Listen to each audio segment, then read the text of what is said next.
Hello everyone! For today's recipe, magluluto po ako ng roasted chicken. Meron po ako ditong bay leaf, salt, and black pepper. Ibabad muna po natin ang manok. Ito, lagay muna natin siya dito sa tubig. At ilagay po natin itong sangkap. Babad natin siya ng mga 1 oras. Maglalagay din po pala tayo dito ng lemon. Ayan.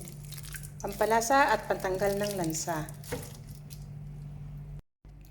Habang nakababad ang manok, gagawa po tayo ng sangkap. Maglalagay ko dito ng 1 tablespoon yogurt, mustard, oyster sauce,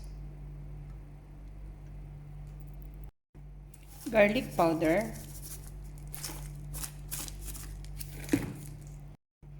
cumin powder,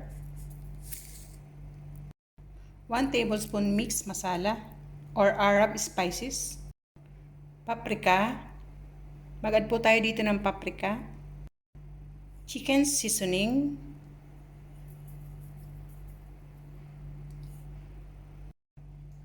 and oregano.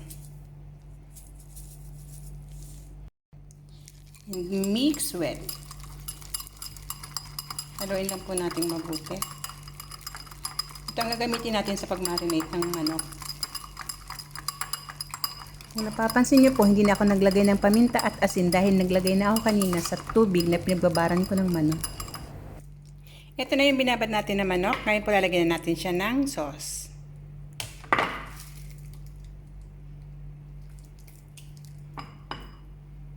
Massage lang natin mabuti.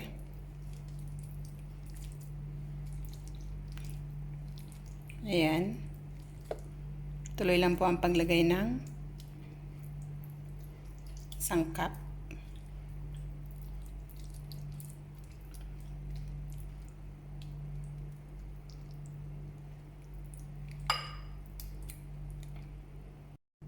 Baligtarin po natin, kabilaan po ang paglagay ng sangkap o ng sarsa.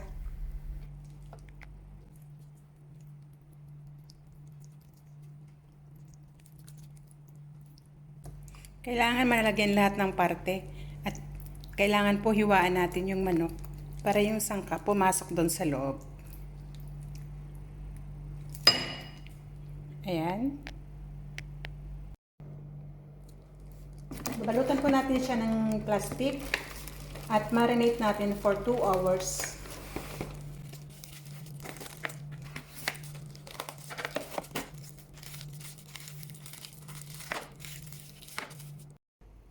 Yan, set aside natin 2 hours. Ito naman po ang mga pinaghalo-halong gulay na ilalagay natin sa manok kapag niluto natin. Nilagyan ko lang po siya ng potato, carrots, onion, bell pepper, kahit anong kulay na bell pepper po. At naglagay din ako ng garlic. Ayan, binalatan ko na yung garlic.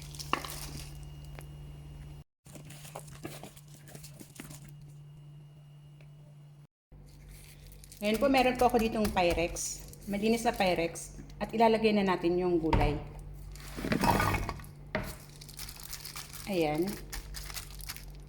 Pwede naman po kayo mag-add dyan ng kahit anong gulay na gusto nyo. Natirang sangkap na nilagay natin sa manok.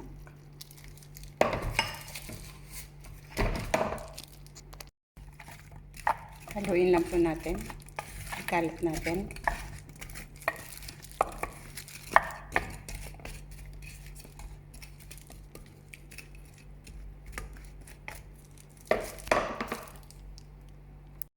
Lalagay na po natin yung marinated chicken.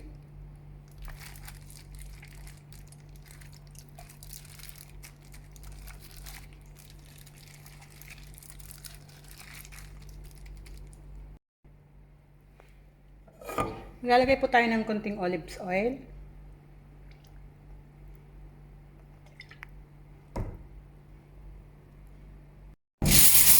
Halutan po natin siya ng aluminum foil. bago ilagay sa oven.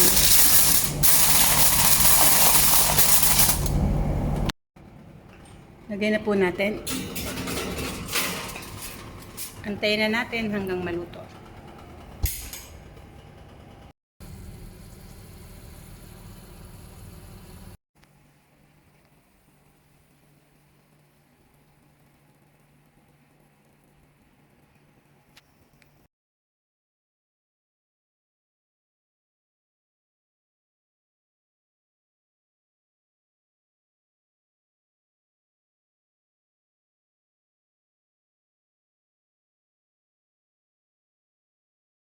Thank you for watching. Bye!